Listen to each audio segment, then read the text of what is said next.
As a human society, we are suffering from what appears as cognitive dissonance. Governments know that climate change is real. They know what they need to do, yet they won't do it. This is because, as we have seen in previous sessions, states have streamlined themselves into the facilitators of the corporations, who in turn exist only to generate profit. The state has stripped itself of the will and the legal means to tackle climate change. It is quite simply not their job. Dangerous climate change is now an entirely integral part of the functioning of human society. It is unavoidable and affecting how we live in each and every country. It's also changing the whole of nature too. Extreme climate events in 2020 and 2021 have alerted millions of people to what is in store. They now have direct experience of unprecedented drought, flood, wildfire, and rising sea levels. The idea that we are living in a new geologic age, the Anthropocene, has gained a lot of traction. It is an attempt to quantify the impact of human industrial activity by looking at how it is being built into the Earth's fossil record. Whether this is correct in terms of geology is hotly disputed. However, it is a useful metaphor because it underlines that every aspect of nature, including climate, has been drawn into a relationship with human society.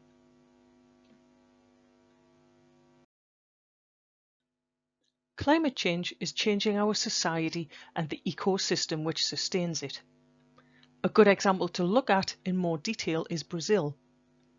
With the destruction of the Amazon rainforest at its heart, Brazil's crisis illustrates the concept of tipping points, events that could tip parts of the Earth's ecosystem into irreversible change, affecting every single living thing within that ecosystem, including human society.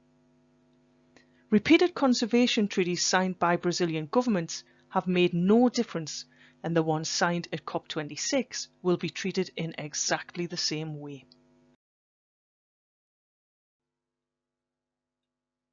Clearance of the Amazon rainforest is surging. 35% is totally gone, and what remains is being degraded by infrastructure developments, wildfires, illegal clearing, and intensive farming. The rainforest plays a crucial role not only in distributing rainfall, but weather generally across South America and the world.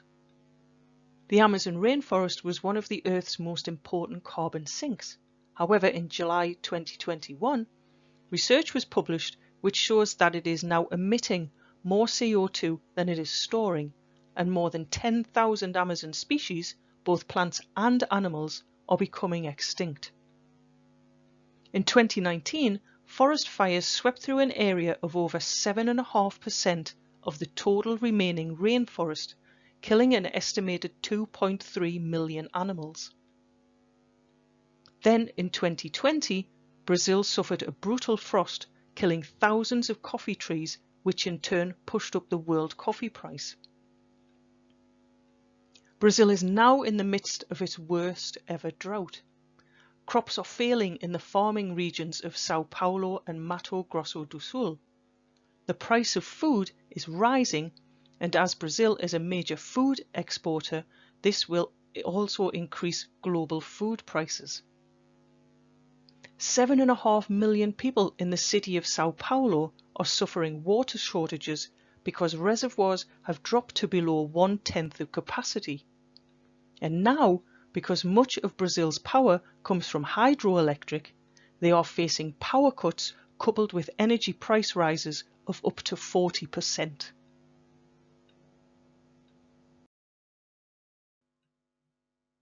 Within the present human economic and social framework, the goal of limiting global warming to 1.5 degrees C is now unachievable. We would have had to stop all new fossil fuel developments in 2021 to achieve that, and that has not happened. In fact, quite the opposite. Emissions of greenhouse gases continue to rise, and governments were not even able to tackle the worst and most polluting fossil fuel, coal. So, a question. Is there truly no way for states to bring about this change? A study by the International Monetary Fund, the IMF, found that the fossil fuel industry benefits from state subsidies by a colossal $11 million per minute. But it's important that we understand how they calculated this figure. It's not about direct subsidies, which were around 8% of the total for 2020. It's the other 92% due to the state's undercharging for environmental costs and foregone consumption taxes. These are what the IMF calls implicit subsidies, but perhaps we should call them complicit subsidies. The IMF suggests the answer is to impose efficient fuel pricing, which for them means adding in the environmental costs.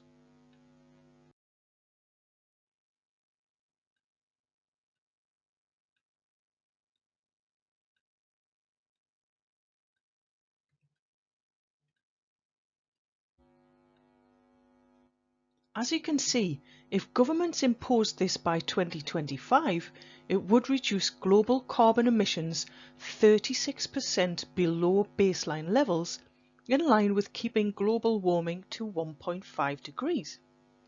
It would also raise revenues worth 3.8% of global GDP to help fund the transition to renewables and the cost of cleaning up the fossil fuel inheritance.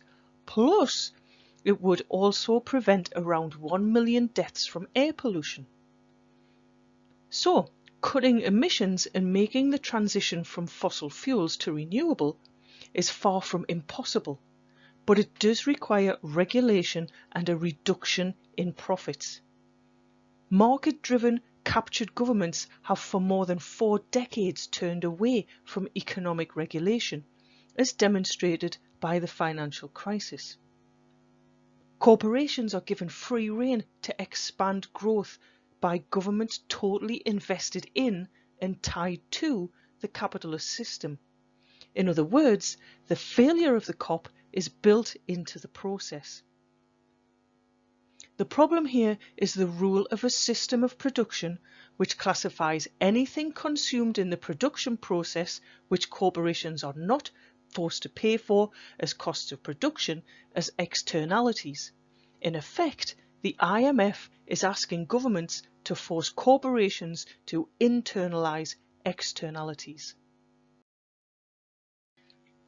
A good current example is the vast quantity of emissions resulting from powering the World Wide Web. It is estimated that the Bitcoin Ponzi scheme alone consumes more energy than the whole of Argentina with its 42 million people, or than the current consumption of Google, Apple, Facebook and Microsoft combined.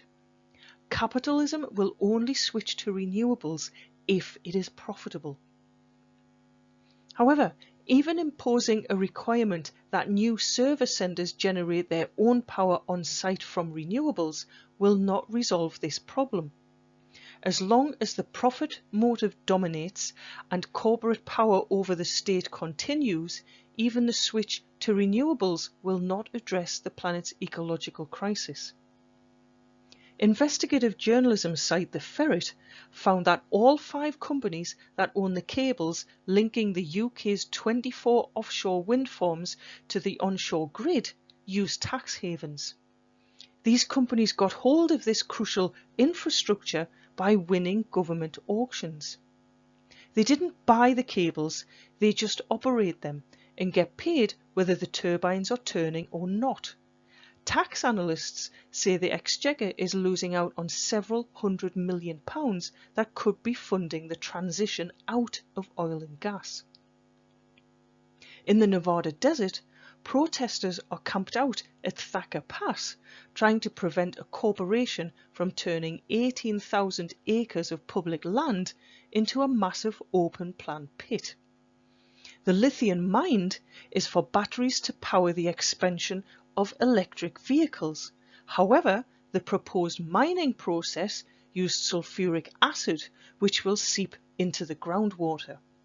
In addition, it will also use thousands of gallons of precious water, thereby reducing the supply to the indigenous northern Nevada communities.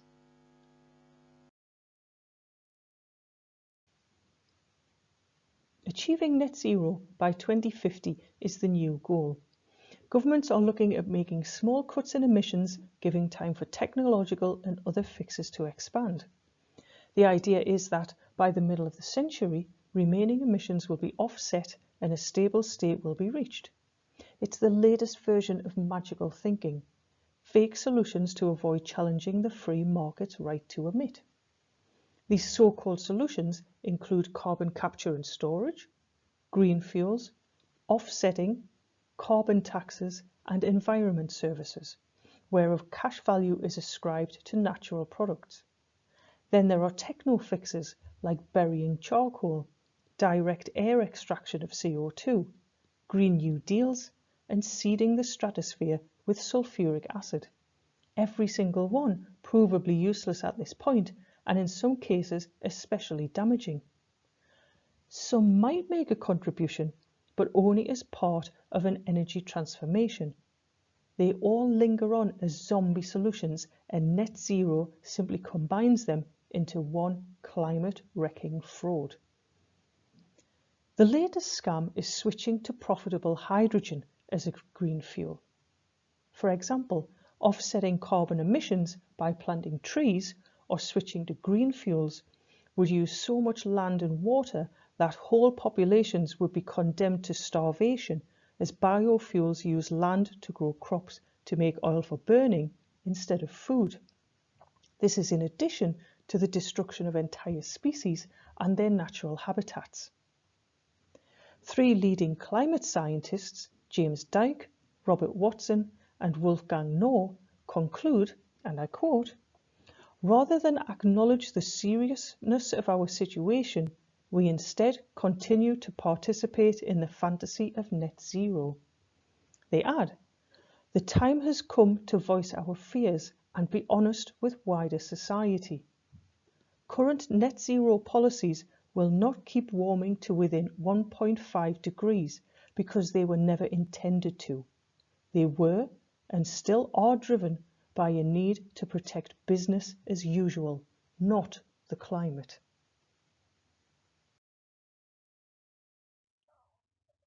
While the Trump White House was denying the existence of climate change, the US Department of Defense was finalizing its plans to cope with it. It has been studying the problem for decades. The generals knew what the oil corporations knew at the same time that they knew it. Their analysis was that not adapting to climate change will be even more consequential, with failure measured in terms of lost military capability, weakened alliances, enfeebled international stature, degraded infrastructure, and missed opportunities for technical innovation and economic growth. And the other superpower, China, agrees. In 2017, the Chinese Academy of Sciences advised in an official report that water resources scarcity issues will become the core issue in the development of countries. China is accused by India and Vietnam of attacking their economies and people by attempting to control and divert major rivers like the Brahmaputra and the Mekong, both of which rise in China.